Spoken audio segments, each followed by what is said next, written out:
Agradecer a presença de todos, convidar todos a se inscreverem no canal e então participarem desse espaço, que é sempre um espaço de resistência ao crescimento vertiginoso da estupidez, não é? É sempre uma necessidade fazer isso. E eu vou começar exatamente como eu começo como eu comecei nas últimas vezes, ou seja, vou começar lendo e comentando uma dessas frases da semana, não é? Que, na verdade, eu acabo colocando, então, lá na última parte do livro. Eu terminei agora numa Persistência da Burrice, que é essa parte sobre insapiência, que é comentários venenosos. E a frase dessa semana, né, foram tantas frases absolutamente estúpidas, né? A frase que me chamou mais a atenção foi essa: é preciso zerar os impostos para aquisição de armamento particular e assim defender a liberdade dos cidadãos, pois o povo armado jamais será escravizado.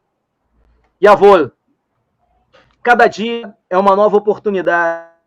Perdi um silente ponto de encontro com a vastidão altiva da mais elevada sabedoria. Cada vez mais a vida se mostra como uma experiência do conhecimento, armamento e libertação. Só a liberdade em campos crivados de bala e purificados com o sangue sagrado dos canhões. Quem o poderia negar? Bala e Bíblia. Bala é Bíblia. Bala com Bíblia. O resto é inveja das serpentes que nunca conseguem segurar suas vozes sibilantes diante da soberana palavra de ordem em todas as lagoas. Matai enquanto é tempo. Ó sapos clementes, ó escuridão transvertida, ó clareira última da umidade croaquiana. Fechando os olhos, porém, o mantra se quebra e a primeira fagulha de inteligência desponta. Armamento e libertação? Que porra é essa? Armar a população é sempre algo questionável.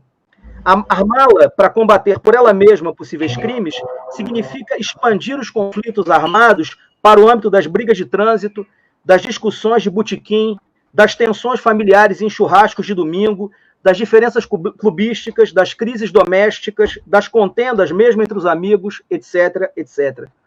Ao mesmo tempo, acaba por expor os donos de armamentos à tola sedução, sempre presente em cada Full Metal Jacket, de tentar reagir a um ato criminoso e de morrer sem ter nem mesmo tocado na suposta tábua de salvação.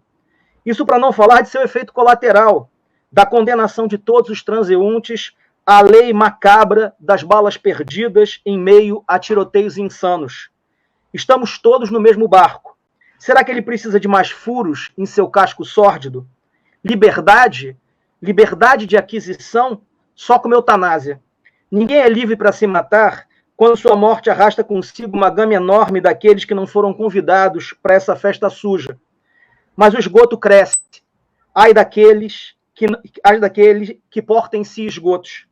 A insapiência batráquia nos diz ainda que o armamento liberta os cidadãos da tirania dos governantes, da imposição ditatorial e indiscutida de decretos e leis que aviltam a nossa dignidade humana. Contra as vias democráticas e em defesa útil da democracia, o princípio contra ius bullet. Prenda um nariz porque o fedor está subindo. Só há um problema aqui, um infinito problema.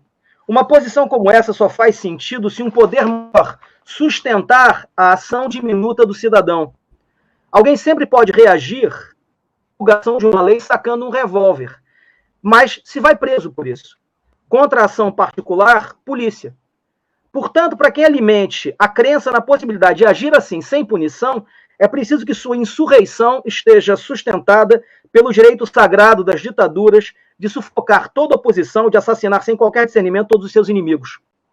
Todos são livres para puxar o gatilho, porque o exército está ali na esquina, esperando para entrar em ação. Eis aqui a verdade nua e crua. Democracia rebatizada. Eu, o tirano, sou o povo. Todo poder emana do povo. Como eu sou o povo, porém, todo poder emana de mim. A verdadeira democracia sou eu.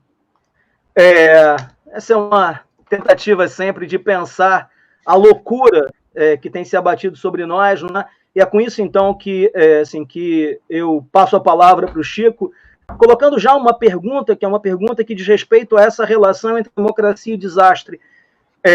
Chico, você acha realmente que a gente está correndo um risco? Ou seja, a democracia ela está correndo perigo? E quais são os riscos que, a teu ver, a democracia agora está passando? Quais são os riscos da democracia? Obrigado, Chico. Obrigado, Xandre. Obrigado. Boa noite, Alexandre. Boa noite, Marco. A Laura, que está aí no nosso apoio, e todos que estão acompanhando essa conversa que precede o viver dessa noite do dia 10 de junho, né? Tomara que seja um bom introito para que todos tenham uma boa noite, é o que desejo a todos nesses tempos tão estranhos, tão difíceis.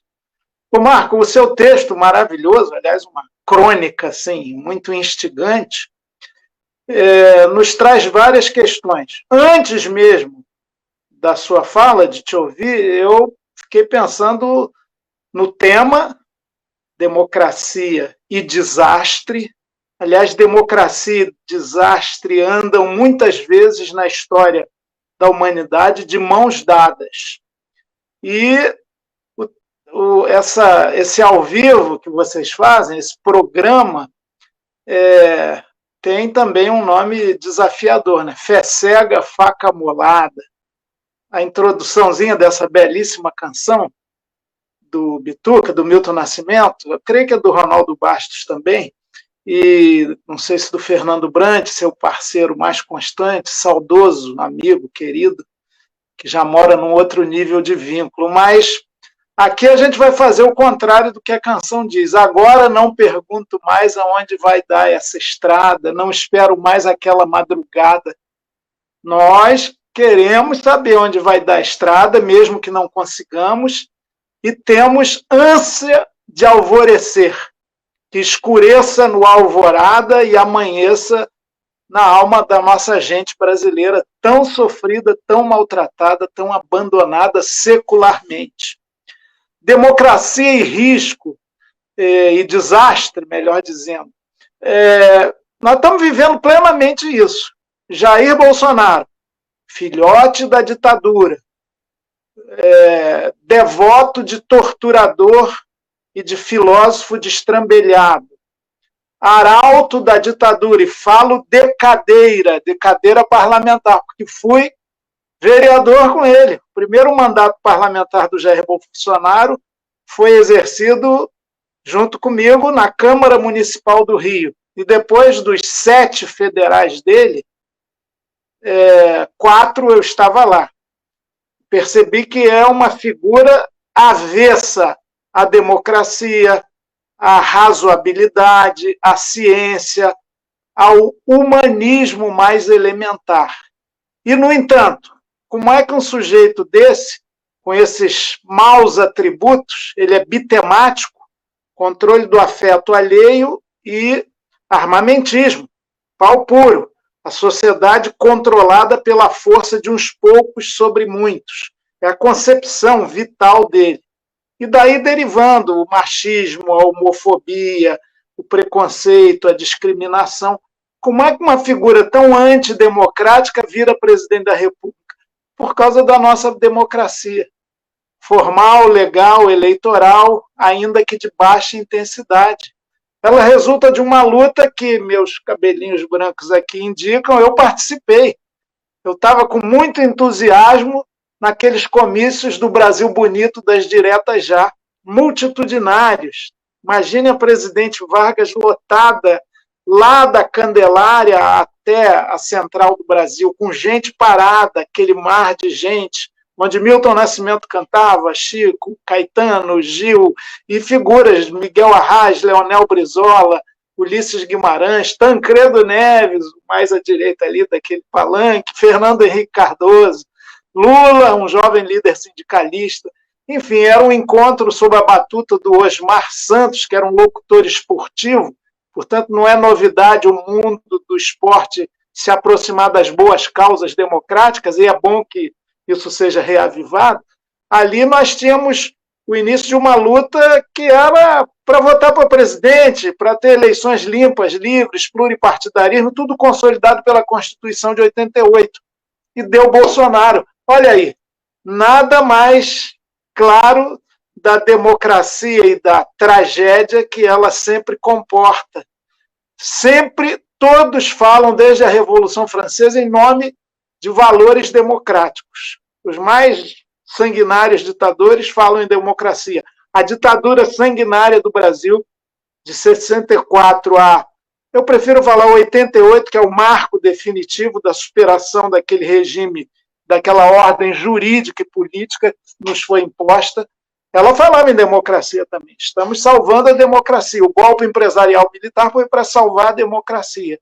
E depois eles diziam, tem que ter algum controle, porque senão o povo coloca a democracia em risco. É um paradoxo, né? Democracia, que significa primado do povo na direção do governo. O ideal é o autogoverno de trabalhadores conscientes e organizados, é o nosso ideal utópico, mas ela, se deixar para correr pelo povo, fica arriscada na cabeça de alguns. O último comício das diretas, me lembro bem disso, o Tancredo comentou, e aí os repórteres vigilantes que estavam lá no palanque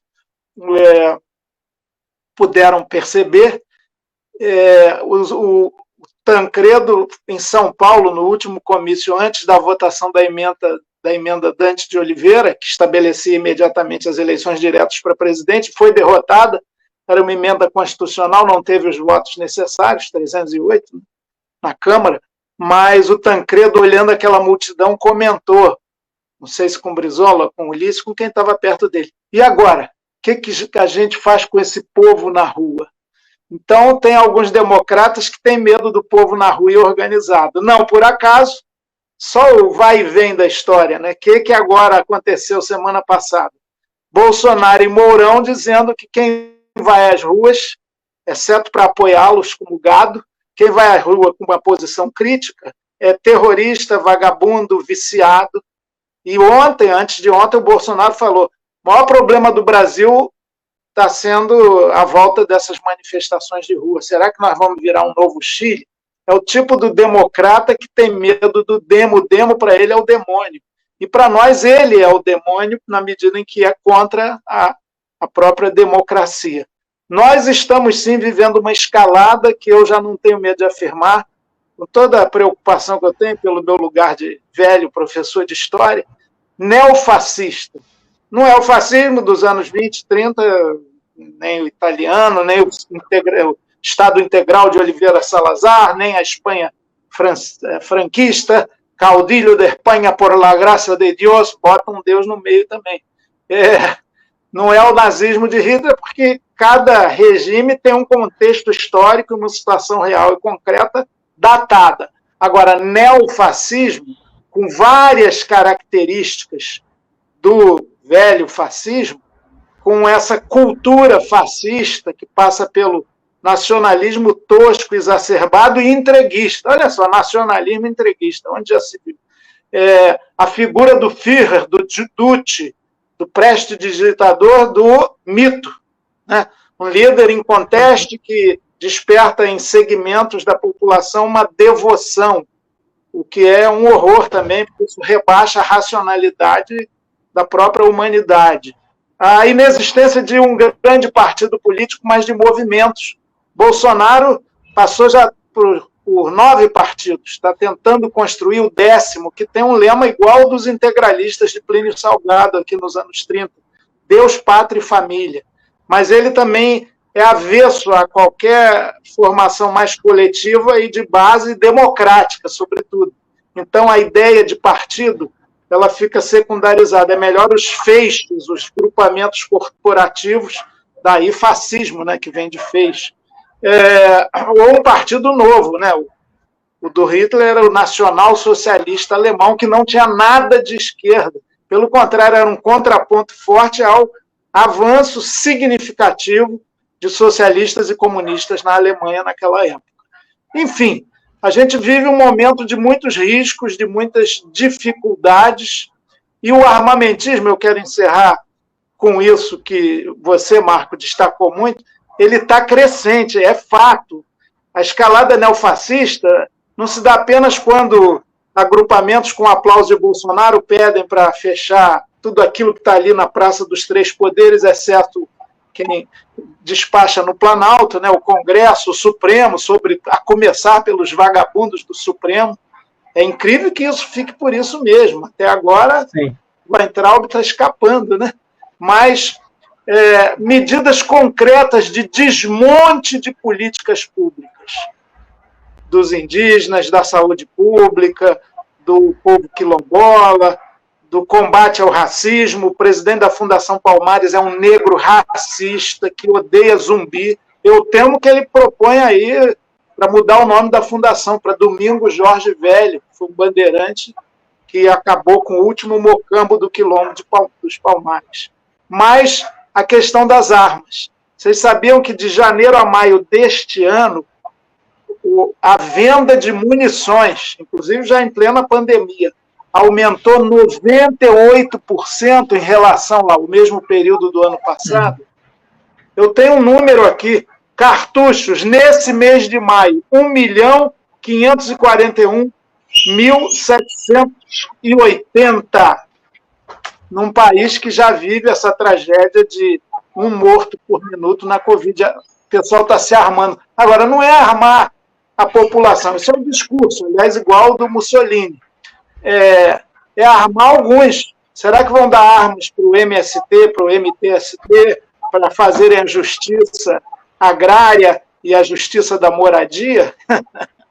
São armas para milícias, grupos paralelos, que reproduzem o esquema de poder e a dinâmica do capitalismo. É arma para o cidadão se defender contra quem quiser mexer na sua propriedade, que, extensa ou individual, é um direito sagrado na cabeça dessas pessoas, as favas com a justiça social e com aquilo que a Constituição prega, a função social da propriedade. Eles são contra tudo isso. Me alonguei muito, mas você instigou, Marcos.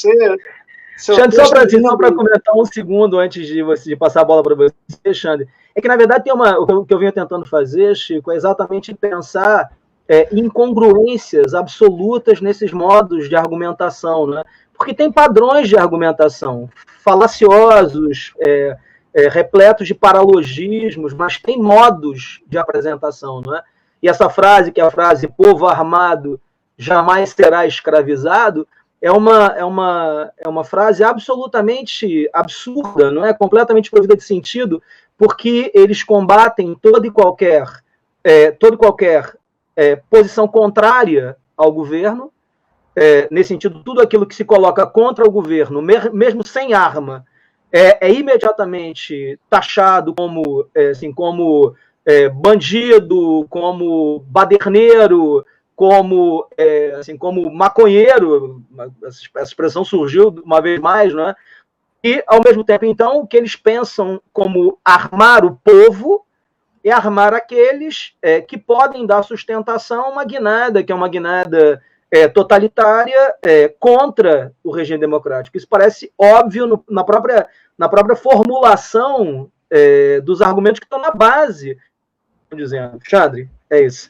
Chico, obrigado, meu amigo. A gente esteve junto há pouco tempo, né? Numa celebração ecumênica. Muito bom te ver aqui.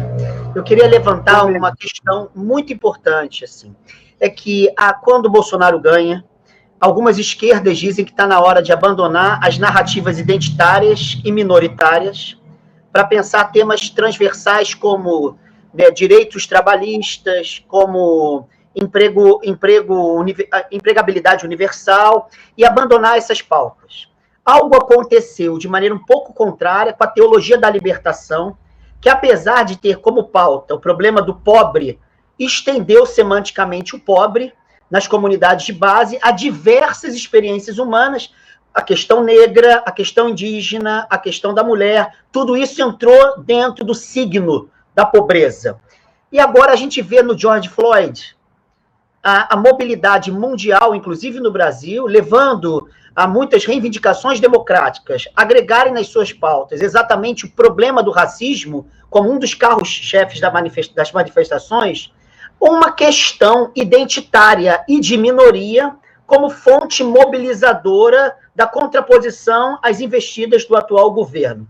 Então, parece que aquela crítica que houve já no início do governo Bolsonaro, que a esquerda deveria se preocupar com temas transversais e não com temas de minorias e de identidades, no sentido técnico da palavra, né, políticas identitárias, hoje é o que está reforçando a luta de uma multiplicidade de pessoas, exatamente como aconteceu nas comunidades eclesiais de base, em que a multiplicidade de formas de pobreza ela agregou uma luta da onde veio PT, MST, quer dizer, pelo menos irrigou esses movimentos da esquerda, ou potencializou-os. Eu queria saber como é que você vê isso agora. Quais são as possibilidades de resistência que nós temos diante de o que está acontecendo agora, que nasce de uma temática de identidades e de minorias e começa a ganhar uma expansão que atravessa temas que não são meramente de minorias, como emprego, como respeito à Constituição. Qual a relação entre pautas minoritárias e pautas transversais na luta? Alexandre, ótima questão. Esse é um debate vivo que ocorre em ambientes progressistas ou da esquerda no Brasil e no mundo. E eu discordo dessa dicotomia que alguns colocam entre pautas identitárias ou de supostas minorias e pautas mais gerais, proletárias, universais, como queira. Pautas econômicas e pautas de costumes. Hoje em dia, século XXI, essa dissociação me parece um pouco artificial, porque não há luta pela afirmação da dignidade do povo originário da África, e os afrodescendentes são 13% da população norte-americana, muito concentrados em cidades como Washington, Nova York, Chicago, Minneapolis, Jackson, no Mississippi, mais 13%. Aqui no Brasil, nós somos 80% de não brancos, e não brancos com ascendência muito mais negra do que indígena, ao contrário até dos hispano-americanos nos Estados Unidos, povo do México, da nossa América Latina. A presença nativa do índio ela é muito marcante, né? Basta ver uma foto de qualquer seleção da Bolívia, do Peru, do Chile, de futebol, aquela turminha, aquela foto que fazem nunca publicam, né? Mas você vê a presença dessas etnias originárias, e elas são maioria. No Brasil também. A outra questão é a afirmação da sua orientação afetiva e sexual, que é uma conquista civilizatória. Eu, na minha infância, via, percebia, sentia, às vezes até introjetava o preconceito contra quem tinha uma postura fora do padrão do ponto de vista sexual e afetivo. Até a gente chamava, eu sou tijucano, né? Fio-fio, o pessoal muito educadinho. Esse fulano é fio-fio, ou é um calbi. Então tinha o protótipo do homossexual, do gay, e era alvo de muita discriminação. Felizmente, graças a Deus, já que você falou em teologia da libertação, essa visão de libertação foi se ampliando. Então todas as pautas se somam, né? É claro que algumas o sistema capitalista absorve mais. O respeito à sua orientação afetiva não contesta os pilares da exploração econômica da mais-valia. O reconhecimento da nossa africanidade maravilhosa não abala um sistema político capitalista, tanto que Obama foi eleito presidente. Ele é um negro inteligente, 1000 vezes melhor do que o Trump, e agora é um defensor do sistema capitalista. Está à direita do Bernie Sanders, que é branco, né? Todos do mesmo Partido Democrata. Então, eu acho que essas lutas elas têm sempre... Por que há discriminação? Seja racial, étnica, seja de orientação afetiva, porque há patriarcalismo, há mandonismo, há machismo, há uma violência estrutural no sistema. Então, essas lutas, vamos chamar de identitárias ou de costumes, elas se somam às lutas maiores por libertação, por democracia plena, e democracia levado às últimas consequências, chega ao socialismo, que não é outra coisa senão a socialização dos grandes meios de produzir e a socialização dos meios de governar, que é democracia sem fim, ou como diz o Boaventura Souza Santos, de alta intensidade. Agora, tudo também está colocado num certo horizonte utópico. Eu vejo nessas marchas muito de juventude, nos Estados Unidos, aqui, na Europa, todos os lugares do mundo, muito jovens, né? Talvez porque a pandemia também faça os mais coroas terem que se precatar um pouco mais. Mas a gente está num mundo que não tem mais aquele ideal, não tem uma sociedade no mundo que eu diga, essa aqui é perfeita, é maravilhosa, esse é o caminho. A esquerda tem um pouco essa tendência, né, de criar os seus próprios mitos, né? Guia genial dos povos, o farol luminoso para a humanidade. Eu lembro um tempo que o PCdoB venerava a Albânia, não sei se vocês lembram disso, como um modelo de regime. Poxa, depois quando se viu, é um horror, né? Mas então as utopias são muitas e múltiplas, mas todas imprescindíveis para quem quer um outro mundo possível, necessário, que não nos asfixie, que não nos mate, de susto, bala ou vício. Acho que bom, nessa discussão que você estava tendo com o Alexandre, né, sobre questões de minoria ou questões identitárias e, ao mesmo tempo, uma pauta mais econômica, né? Eu queria agregar, me desculpe, Marco, eu queria agregar, viu, sim, Alexandre? Claro. Inclusive a teologia da libertação, que tem que estar sempre em renovação, como toda boa teologia, antenada com o seu tempo. Deus é vário e mutante também, para quem crê, mas a questão ambiental é central, a questão ecológica, que muita gente da esquerda mais ortodoxa fala, isso é perfumaria, isso é secundário, até aceita lateralmente, mas a gente tem que ser, para quem tem uma perspectiva socializante, de radicalização da democracia, ecossocialista, cada vez mais está indissociada a mudança das relações econômicas, de exploração do trabalho, de cooperação e não de competição, com a questão ambiental. O planeta está envenenado e está doente. E o Papa Francisco fez o melhor documento de âmbito mundial sobre a questão ambiental, que é a encíclica, há 5 anos atrás, se não me engano, a Laudato Si, sobre o cuidado da casa comum. Então, é algo que, se até numa instituição milenária e monárquica tem eco, que dirá entre nós, né? Eco nos 2 sentidos da palavra. Mas o que me parece, Chico, assim, claro, eu tinha compreendido claramente que você estava tentando exatamente aproximar essas pautas e mostrar como, na verdade, você tem uma espécie de elemento comum que vai reunindo, quase como num locus fundamental, cada uma dessas dimensões de um mesmo problema, que é o problema de como é que é possível viver plenamente uns com os outros, em meio a esse espaço, que é o espaço contemporâneo. Mas, sabe, é uma coisa que, assim, que eu e o Alexandre aqui, assim, a gente constata quase que incessantemente, não é? A dificuldade das pessoas de terem clareza um pouco maior quanto aos termos eles mesmos, não é? Então, por exemplo, na questão que é a questão das pautas minoritárias, acho que tem uma tendência enorme hoje a pensar, por exemplo, a expressão democracia como se democracia fosse um sinônimo de tirania da maioria.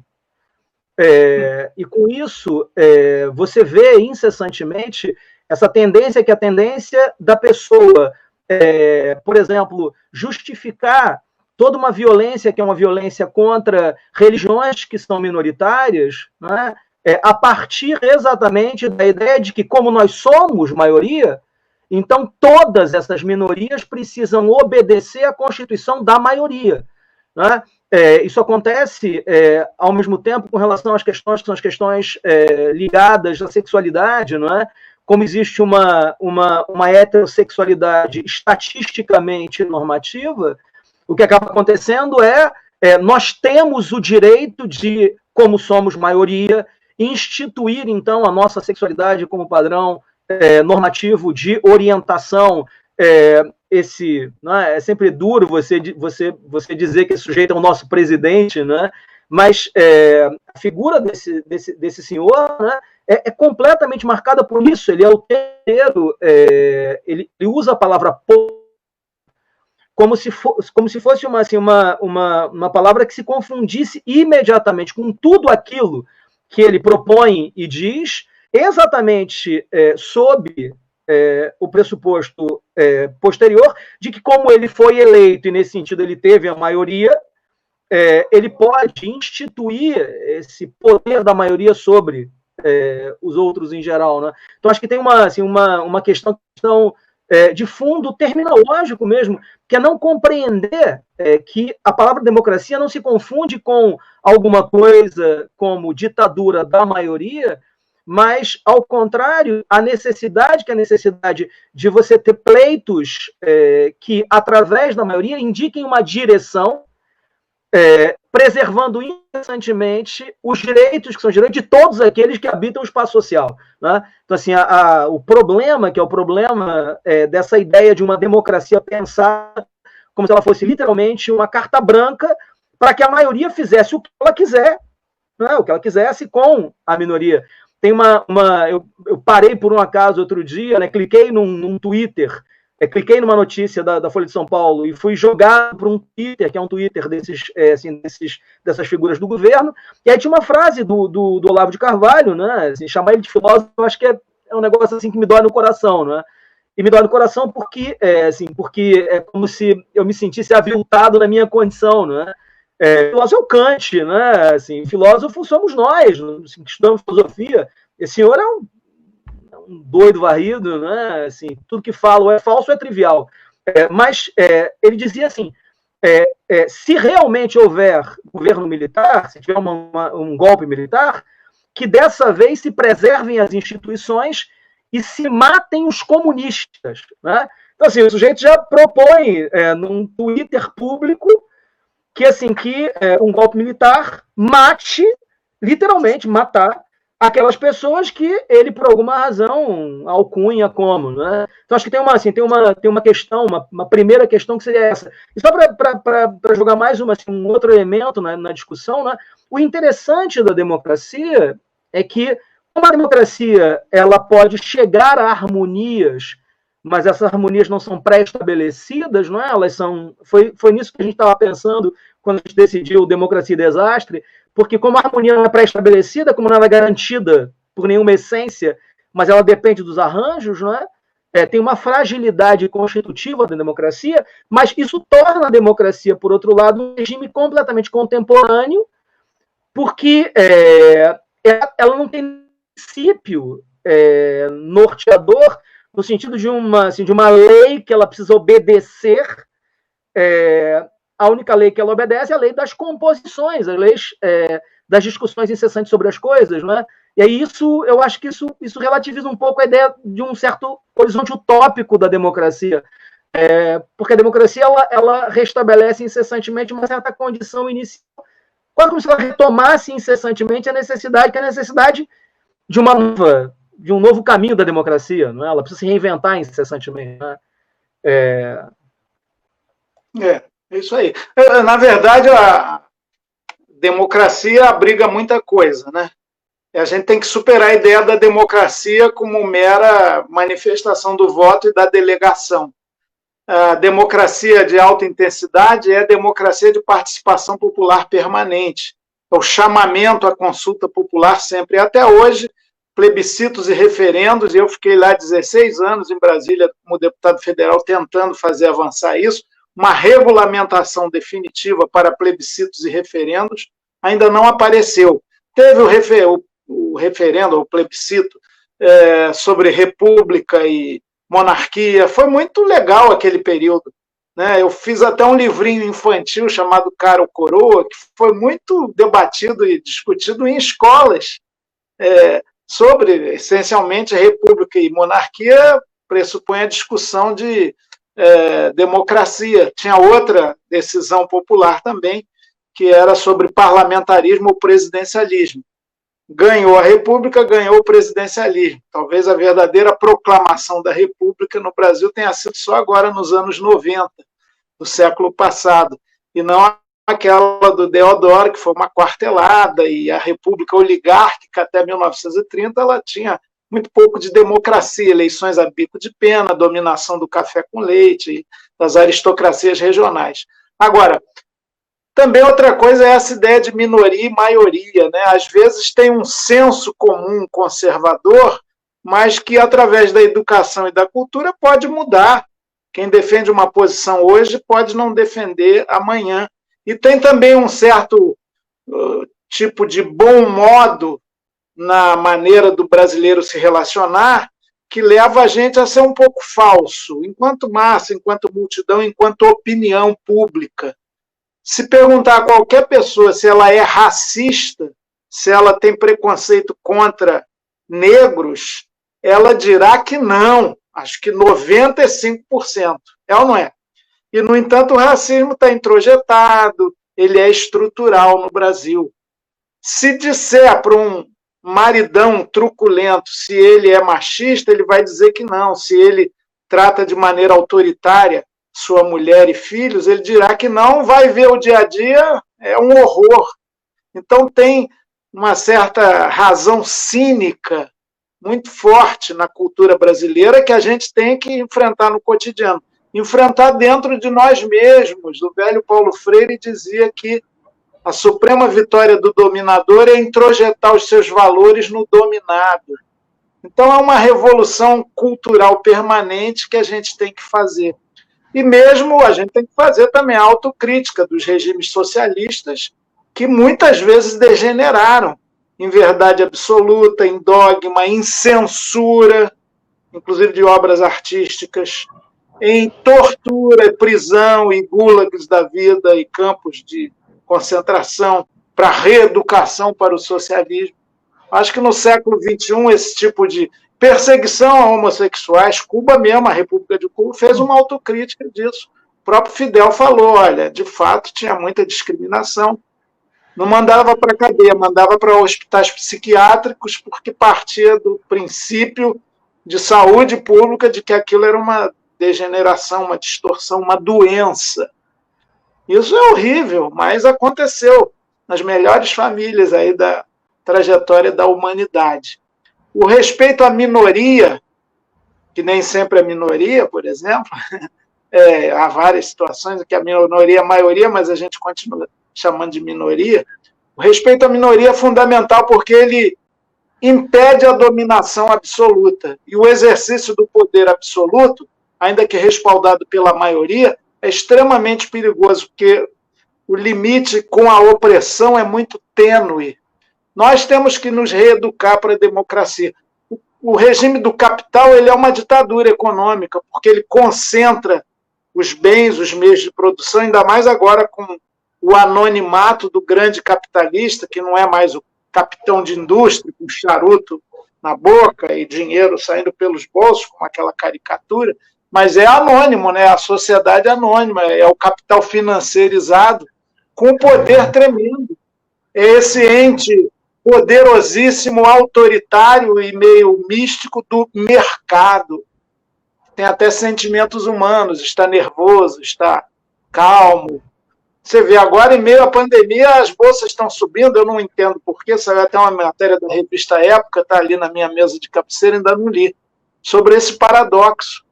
Mas existe uma ditadura do capital financeiro internacional que desestabiliza qualquer governo mudancista.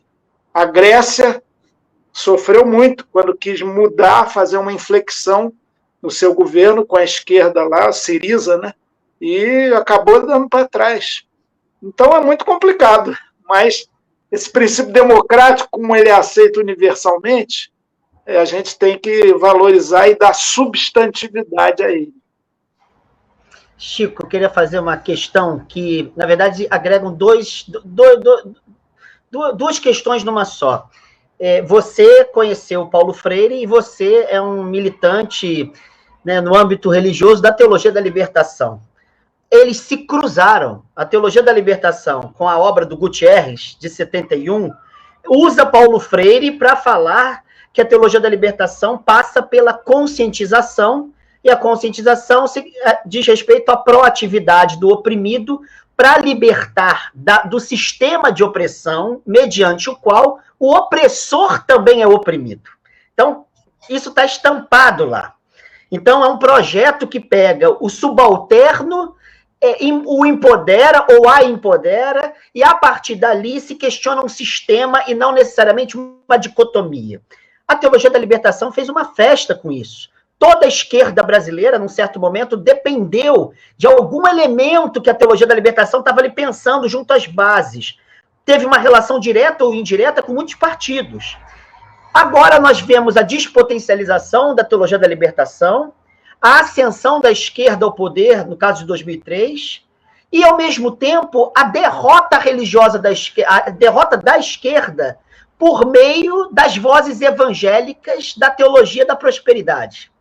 Então, tem uma relação entre educação, política e teologia da prosperidade, que pensam necessariamente a educação por meio do combate ao que eles acham, segundo esse pensador, grande pensador brasileiro, que eu não vou falar o nome que vocês citaram, que ele chama de marxismo cultural. Então, a gente vê de novo a integração de educação, política e religião, agora numa guinada radicalmente oposta. A minha questão é a seguinte: como despertar outras possibilidades em 2020 disso que é esse ímpeto freiriano, do Paulo Freire, dessa busca por libertação do nós e não só do eu, da teologia da libertação, em meio à relação entre política, educação e religião? Alexandre, o que você propõe dá outra conversa, de mais de 1 hora. Mas eu só vou pontuar para estimular, inclusive, esse bom debate, né? Primeiro, tem que entender, esse nosso mundo, ele é um mundo conflitado, o sistema capitalista é hegemônico, e teve uma grande vitória lá no iniciozinho dos anos 90, com o fim da União Soviética, fim que foi quase como um dominó, né? Foram caindo todos os países ali satelitizados, repúblicas populares, Tchecoslováquia, Romênia, Polônia, Hungria, Bulgária, tudo isso se desmerengou, como dizem os cubanos, que ficaram num sufoco danado, porque esses países não bloqueavam o fluxo comercial com a República Socialista de Cuba, que resiste. Mas, de qualquer maneira, foi expressivo o fim daquele mundo bipolar, um liderado pela União das Repúblicas Socialistas Soviéticas, outro pelos Estados Unidos da América do Norte. E, não por acaso, os anos 90 foram os do ultraneoliberalismo, liberalismo puro e duro. Margaret Thatcher, pioneira nisso, falou muito bem, não há mais alternativa, e não existe mais isso que chamam de sociedade, há apenas os indivíduos, e a exacerbação do consumismo como sentido de vida, tudo no universo de valores do capitalismo. Só que, felizmente, a história é dinâmica e a roda da história ela gira, e numa sociedade de classes as contradições estão presentes. Então a gente teve, depois dessa profunda derrota do ideário da esquerda, que estava muito marcado pela construção da União Soviética, pela Revolução lá de 17, de outubro de 17, isso tudo sofreu um abalo violento. Francis Fukuyama, que é norte-americano, chegou a dizer que era o fim da história e as democracias liberais eram portadoras do objetivo último da humanidade, o caminho para a sociedade perfeita, sem conflitos. Não foi isso que se viu. Tanto que na nossa América Latina nós tivemos um momento de ascensão de forças populares mais à esquerda, onde o governo Lula se situou até de maneira mais tênue, né? Segundo o próprio André Singer, que foi secretário de comunicação do governo Lula, e ele é um cientista político, ele fez um livro muito interessante sobre o lulismo, né? E falando que foi um reformismo fraco, e que evidentemente não rompeu com os elementos estruturais do capitalismo, como em alguns outros países se tentou, né? E isso teve também um refluxo depois. Está aí o Evo Morales, disputa uma eleição, vence e é destituído. Agora o candidato dele, do MAS, Movimento ao Socialismo, está liderando lá as pesquisas. As eleições foram suspensas por causa da pandemia. Então tem um vai e vem aí, um momento não homogêneo, positivo, único, numa única direção à direita. O Trump, eu torço por isso, preferia que fosse derrotado pelo Bernie Sanders, mas o Bernie desistiu, está apoiando lá o Biden, né? E é uma mudança dentro do sistema mas eu torço para que ela aconteça. O Bolsonaro começou a ruir, a fissuras nessa muralha cheia de contradições. Então, nada é definitivo e nada é para já. Não se afobe, não, que nada é para já. Mas a gente tem que estar atento para olhar a história, que às vezes se acelera. O velho historiador Sérgio Buarque de Holanda, pai de vários aí, como dizia a Memélia, e não só do Chico Buarque, de gente boa, beça, uma família grande, o velho Serjão falava que a história tem dois modos, o modo paulatim e o modo saltantim. Um momento mais pausado, mais devagar, e aqueles 10 dias que podem abalar o mundo. Nós vivemos sob o signo da incerteza estrutural.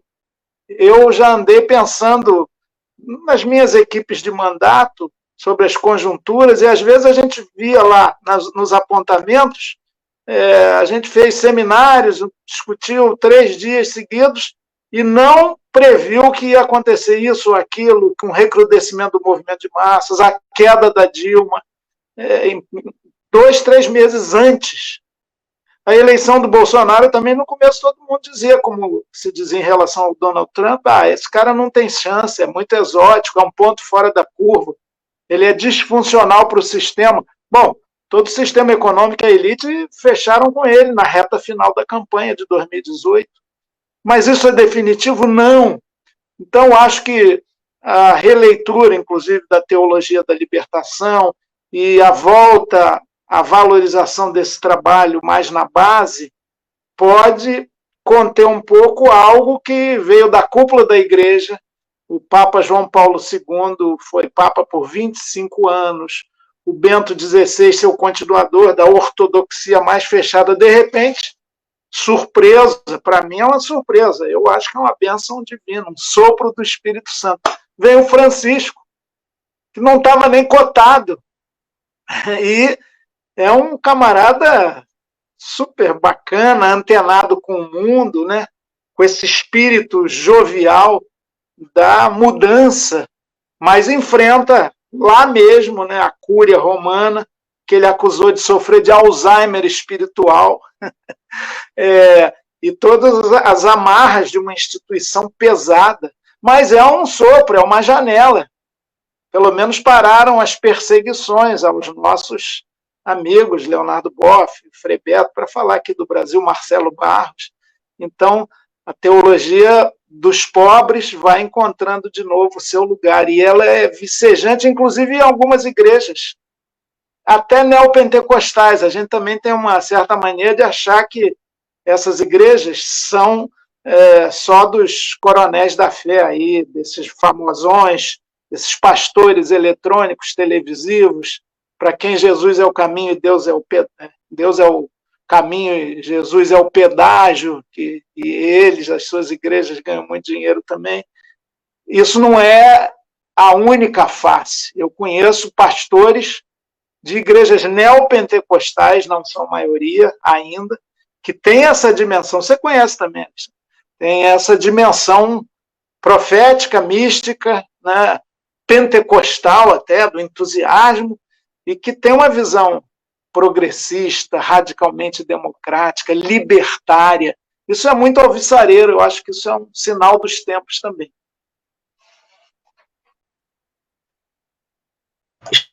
Chico, você acha, assim, se eu te perguntar uma coisa aqui, você acha que essa característica do capital do século XXI, não é? Essa transformação do capital em capital especulativo, cada vez mais capital especulativo, e nesse sentido, a supressão da figura do grande capitalista, não é? Assim, do grande industrial, do grande dono de empresa, em nome exatamente de uma espécie de figura que permanece incessantemente nesse espaço de glorificação do luxo, com o qual você só entra em contato através de pequenos espaços televisivos. Você acha que isso tem um papel, que é um papel importante, por exemplo, nessas alianças completamente incompreensíveis, não é? Porque isso que você comentou com relação ao fato de que o dólar diminui, a bolsa sobe, no meio de uma gestão absolutamente bizonha, não é? Criminosa da pandemia, porque se o mundo, por um lado, está voltando à normalidade, o Brasil está caminhando para um cadafalso cada vez mais montado, não é? Você acha que essa relação entre o capital especulativo e a falta de qualidade das experiências democráticas, você acha que isso tem uma relação que é uma relação direta e isso também repercute, por exemplo, para além do mercado, na dificuldade das pessoas terem sonhos concretos, a gente pode dizer assim, para usar uma expressão assim, meio improvisada, né? Ou seja, conseguir, da mesma forma que o capital está cada vez mais fluido, mais inimaginável, né? A experiência que é a experiência dos sonhos das pessoas também, não é? Isso tem uma relação com o empobrecimento da política enquanto espaço de construção de relações entre os homens, né? Bom. Ô Marco, outro tema também que vale um ao vivo, de um seminário até. A gente não pode negar, nem deixar de reconhecer, a profunda mudança tecnológica dos últimos 20 anos. O próprio fato aqui que a gente está realizando, esse tipo de conversa, era para mim inimaginável há 20 anos atrás, né? Eu lembro que a gente, na minha juventude, brincava, já pensou o tempo que você vai falar no telefone, ligar para alguém e ver a pessoa do lado de lá? Hoje isso é corriqueiro, banal. Então, essa mudança tecnológica criou uma espécie de desmaterialização da produção e virtualização das relações, inclusive das relações econômicas. Cada vez mais o trabalho não é no chão da fábrica. Pode olhar as estatísticas lá, o número de trabalhadores no ABC Paulista diminuiu violentamente, perdeu inclusive força nos sindicatos. Esse tipo de... O mundo mudou muito em pouco tempo nesse sentido, mas as relações de exploração, de pouca transparência e de concentração de riqueza e renda prosseguiram. Então, eu não consigo imaginar mais um mundo sem o capital financeirizado, ou seja, as relações econômicas virtuais, porque você cada vez usa menos dinheiro. Agora, inclusive, em tempos de pandemia, é mais uma coisa do qual devemos nos proteger. Pegou o dinheirinho lá, bota álcool gel na mão, olha que loucura. Então, tudo é transação virtual, não é? Bancária, você paga as contas, você recebe. Então, as coisas mudaram profundamente e esse dinheiro ele é gerido, esse dinheiro que é simbólico até, sai da sua conta e vai para outra, para um supermercado, que seja, para falar ali das relações básicas na sociedade. O salário vem para a sua conta, muitas vezes você gasta sem ver a cor do dinheiro. E esse mundo financeirizado e virtualizado, ele esmaece, inclusive, o conflito de classe. A figura do patrão não tem mais, assim, com a força que tinha antes. É claro que existe o gerente, o diretor, agora chamam de empreendedor. Tem muita terminologia também enganosa, né? Classe produtiva não é quem produz, é o dono do meio de produção, né? As classes agrárias não são os camponeses que lavram a terra ou mesmo que dirigem as máquinas coletadoras, são os proprietários das grandes fazendas, dos grandes empreendimentos rurais e por aí vai.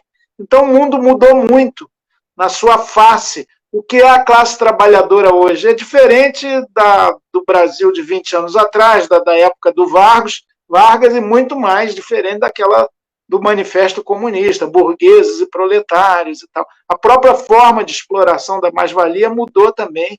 Ela é muito mais sofisticada, muito mais sutil, a produção muito mais segmentada.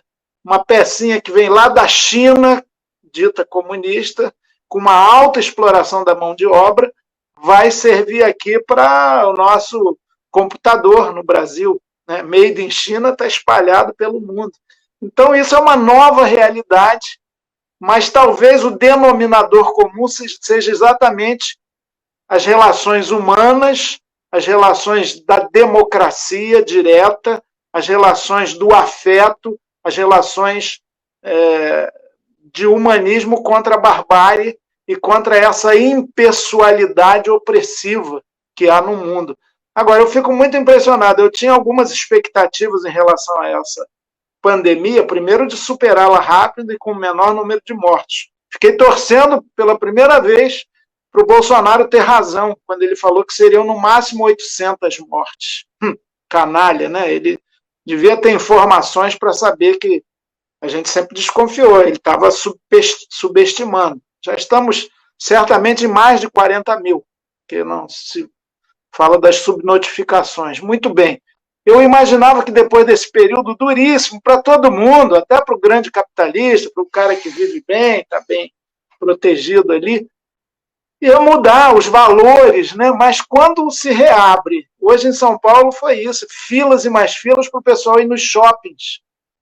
Que ânsia que eles têm de comprar, quer dizer, essa ideologia do consumo contínuo como sentido de vida está muito arraigada. O ter e não o ser. Então, repito, a gente tem que ser guerrilheiro da revolução cultural, da fraternidade, da cooperação, do não apego aos bens, da solidariedade. Mas é uma luta inglória, é uma luta difícil. A gente já está terminando, não é isso, Chico? Acho que você tinha horário, não era? Eu tenho, sim, nós estamos terminando.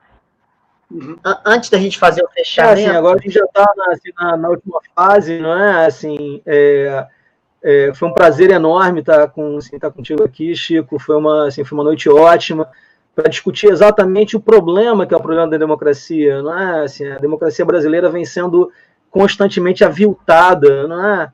Esses últimos 3 anos foram duros, 4 anos foram duros, muito duros, não é? Para todos nós, para todos aqueles que de alguma forma têm alguma perspectiva em relação à possibilidade de alcançar uma vida um pouco mais compartilhada, não é? Assim, um pouco mais dividida nos espaços que são os espaços de interação entre os homens em geral. Então foram tempos muito ruins mesmo, né? E a gente precisa muito desses encontros, né? Antes de passar então a palavra para o Alexandre, que vai terminar lá então a live eu sempre começo com uma insapiência batráquia e o Alexandre sempre termina com um refúgio no inferno, né? Eu só queria dizer uma coisa para as pessoas, é que a editora Via Verita está apoiando a gente e ela abriu um cupom para as pessoas que fazem parte aqui da live, um cupom de desconto, que é o Faca Molada, né? Então basta entrar no site da Via Verita, o www.viaverita.com.br e depois fazer a compra, usar esse cupom de desconto, né? Xandre, obrigado, Chico, por você ter aceito o convite com a gente, cara, foi muito bom. Prazer. Chico, você quer... Antes de eu ler o texto, eu queria agradecer demais a você. Eu acho que todo mundo que está participando aqui faz parte do seu eleitorado. Eu não conheço uma pessoa aqui, dentre as várias que eu conheço, que não tenha votado em você, não uma vez só, não, a vida inteira. E tem muita gente lamentando você não ser o nosso senador. Eu estou realmente... Mas eu queria... Não estou satisfeito com o Flávio Bolsonaro, o Romário, bom de bola. Eu acho que a coisa do Flávio Bolsonaro... São senadores do Rio de Janeiro. Eu não estou satisfeito. é um dos únicos momentos em que talvez fosse bom ter uma arma, não é? Assim, quando você lembra que o Flávio Bolsonaro é senador, né? Para se proteger dele, né? Para se proteger dele. Para se proteger dele, isso é que é o ponto mesmo, assim, porque daqui a um pouco ele bate aqui na porta, né? Mas, Chico, antes de eu ler, passar a palavra para você agora, é claro, a gente está entre professores aqui. E hoje a gente viu a medida, né, a medida provisória que quer manipular e dominar os reitorados do Brasil inteiro. Nós somos da UERJ e eu e Casanova somos da UERJ, também do Pedro II. E você é um professor, né? Todo o seu lastro é em cima da educação, né? Então, se você pudesse fechar antes da leitura aqui, falando com muita gente que está nos acompanhando, também é da educação, e nós, professores e professoras, estamos nos sentindo, assim, violados e violadas. E é uma espécie de desesperança genérica. Então, professor, antes de eu ler, você podia dar uma palavra fechando a sua participação, e também para essas professoras e professores que sempre confiaram e sonham do teu lado, um sonho que é partilhado por todo mundo. Não, obrigado. Vamos encerrando. Eu quero agradecer muito a vocês, ao Fé Cega Faca Mulada, a você, Marco, a você, Alexandre, pelo convite, por esse bate-papo, que eu espero que tenha sido proveitoso e fecundo. A gente fica muito sem o retorno aí de quem está assistindo, mas só de ouvir vocês dois já me fez muito bem. E, de fato, esse governo é inimigo da educação, em especial da educação pública, gratuita, de qualidade, democrática, em todos os níveis. E ele tem uma gana especial contra as universidades públicas, contra a autonomia universitária. Desde o primeiro-ministro da educação desse governo, que foi o Vélez, lembram?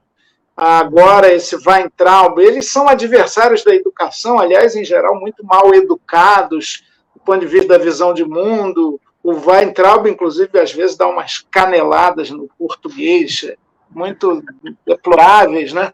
Mas o pior é a visão dele. Aliás, ele expressou naquela reunião patética do alto escalão de baixo calão, que passou em vídeo aí para o Brasil todo ver.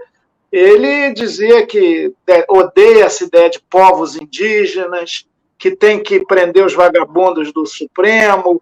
Enfim, ele, numa fala que ninguém contestou, pelo contrário, o presidente da República concordou, ele revelou como a sua cultura e a sua educação são precárias. E o projeto deles é destruir a autonomia universitária, o sonho deles é a militarização do ensino.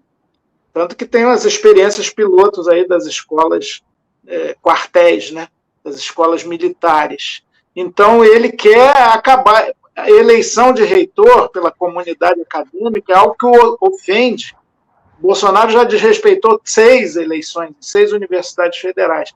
E mandou uma medida provisória antes, limitando muito esse direito nosso, duramente conquistado, de escolher os reitores e direções de departamentos das faculdades. Pois bem, essa medida provisória caducou. A Câmara não votou e ela perdeu a validade. Hoje, aproveitando a pandemia, o que é mais criminoso ainda, eles atacam de novo. A nossa bancada e outros parlamentares, a nossa que eu falei, a do PSOL, já pediu para o Rodrigo Maia rejeitar, que o presidente da Câmara e do Senado tem esse poder, rejeitar, não aceitar essa medida provisória, porque totalmente inconstitucional na medida que fere a autonomia universitária. Não sei se vai fazer, o Rodrigo Maia faz um jogo ambíguo permanentemente, mas nós vamos travar todas as batalhas para derrubá-la. Só que medida provisória entra em vigor na data da sua publicação. Então, as garras do autoritarismo e da intervenção na universidade pública estão afiadas e abertas sobre a nossa garganta. O que nos resta é gritar, juntar cada vez mais gente, e quando acabar essa pandemia, esse governo vai ver as multidões que vão às ruas para dizer um basta a toda essa atrocidade cotidiana que é cometida contra o povo simples, sobretudo, né? É uma coisa horrorosa, mas nosso dever é resistir. Como dizia meu saudoso amigo Aldir Blanc, uma composição dele com João Bosco, acreditar na existência dourada do sol, mesmo que em plena noite nos bata, em plena boca, nos bata o açoite contínuo da noite. Então, acho que a gente tem que resistir em nome desses que se foram. Aliás, eu queria fazer uma homenagem, me permita, ao grande Miguel Lancelotti Baldez, doutor Miguel Baldez, procurador do Estado, já estava aposentado, advogado, lutador das causas populares, um defensor da terra e do teto, colocou seu notável saber jurídico a serviço do povo pobre. Ele dizia até, a questão da moradia é uma questão ética, não é uma questão jurídica. E ele tinha essa concepção do direito a serviço da justiça para os mais desvalidos. Ele partiu hoje, mais um, né? Eu queria deixar essa homenagem ao Baldez, que honrou muito a sua passagem aqui pela terra. E Deus o acolha no reino dos justos. Amém.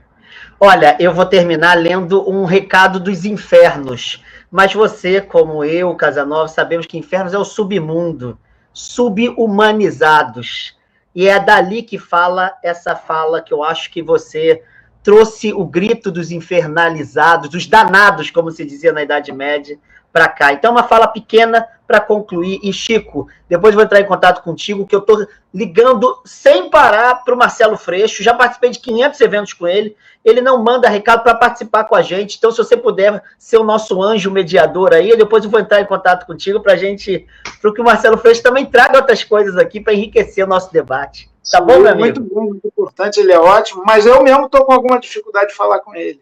Aí, viu? Não aguento mais. Quando o dia que eu encontrá-lo, vou tirar todas as satisfações possíveis. Brincadeira.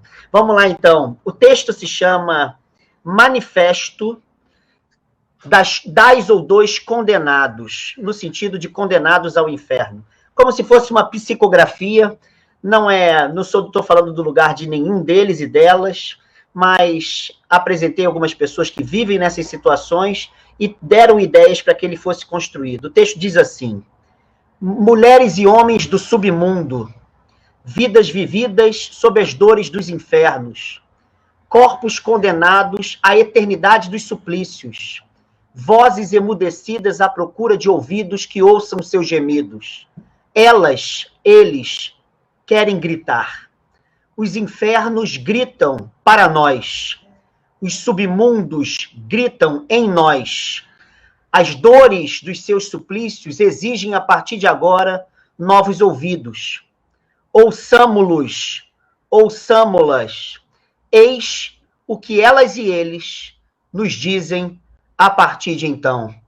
Que a paz celeste dos deuses e deusas de palha seja estremecida pelas nossas dores. Que os anjos e anjas a tocar harpas no céu sejam silenciados pelos gritos das nossas revoltas. Que os templos da tranquilidade monástica sejam profanados pela impiedade dos corpos supliciados. Ouçam agora os nossos gritos. Somos o grito de Mirtes Renata, que chora revoltada a morte do filho Miguel Otávio, arremessado pelo descaso de uma senhora de engenho do 9º andar de um prédio de luxo na cidade do Recife, dia 2 de junho de 2020. Através dela irrompe o nosso grito. Acabou a senzala. Não mais serviremos como escravas, as filhas e filhos dos senhores e senhoras da terra, submetendo nossas crianças pretas à força do ódio, do abandono, da indiferença que nutre as relações raciais deste país. Somos a voz que ecoa dos gemidos de Neilton Matos e Rafaela Coutinho Matos, pai e mãe de João Pedro Matos, adolescente alvejado pelo ódio das armas de policiais que invadiram o Complexo do Salgueiro em São Gonçalo, Rio de Janeiro, dia 18 de maio de 2020. Seus 14 anos de vida morreram assassinados pelo Estado, quando brincavam com seus primos dentro da casa de seus pais. 70 balas de fuzil, 72 balas de fuzil, acabaram com sua festa, com sua alegria. Na agonia do filho e nos gemidos do pai e da mãe, o submundo, o inferno grita: não somos alvo do Estado, não somos corpos matáveis. Nossas vidas importam, Não somos a carne mais barata do mercado da morte. A covardia acabou. Não seremos mais reféns do ódio em nossas próprias casas. Somos o alto-falante de George Floyd, que fez o mundo ouvir: I can't breathe. Eu não posso respirar. Agora, o mundo se revolta porque pessoas negras têm direito de respirar. Agora, o mundo vai às ruas sem medo do Covid-19, porque exige que a terra tenha ar para todas e todos. Agora, brancas e brancos sabem que o ar não é propriedade privada de seus privilégios e se juntam à luta que diz: todas as pessoas podem respirar o mesmo ar. O ar que faltou a George Floyd é aquele que os infernos exigem que seja partilhado e distribuído para toda a humanidade. Somos o som dos atabaques dos terreiros de todo o país, a incomodar o céu pentecostal e católico carismático. Somos o anti-imperialismo cristão, o contraponto do absolutismo cristão, a antítese dos pastores sanguessugas, que se nutrem qual vampiros do sangue de seu rebanho. Somos as vozes das divindades malditas, que não querem se submeter às mordaças cristãs. Somos as vozes de Exu, as gargalhadas das pombagiras, o caminhar moroso das pretas velhas, a força libertadora de Ogum, os ventos de Ansan, o espírito lúdico dos hereis. Somos devotas e devotos das divindades insubmissas e do sagrado revoltado. Nós, condenadas e condenados pelo céu a viver nos infernos da terra, queremos e devemos fazer do inferno nossa máquina de guerra. Nossos gritos agora serão ouvidos, e não silenciaremos até que as portas dos privilégios celestes deixem de escolher privilegiados e privilegiadas na terra. Por nós falarão marginais de todas as eras. Por nós, as margens que fabricam as marginalidades serão destruídas pelo direito que temos de sermos outros, outras, de outros modos, de modos outros. Somos alterogêneses, somos a gênese das autoridades, somos irredutíveis, somos a crise das identidades e das identificações, somos a invalidade dos céus com suas mesmices, somos o submundo das vidas inadequadas, somos a força das vidas precarizadas. Ouçam nossas vozes, não voltaremos a nos calar, nós sempre teremos ar para respirar. Axé, aleluia, glória aos deuses e deusas nas baixezas de quem está rebaixado na terra. Amém. Amém.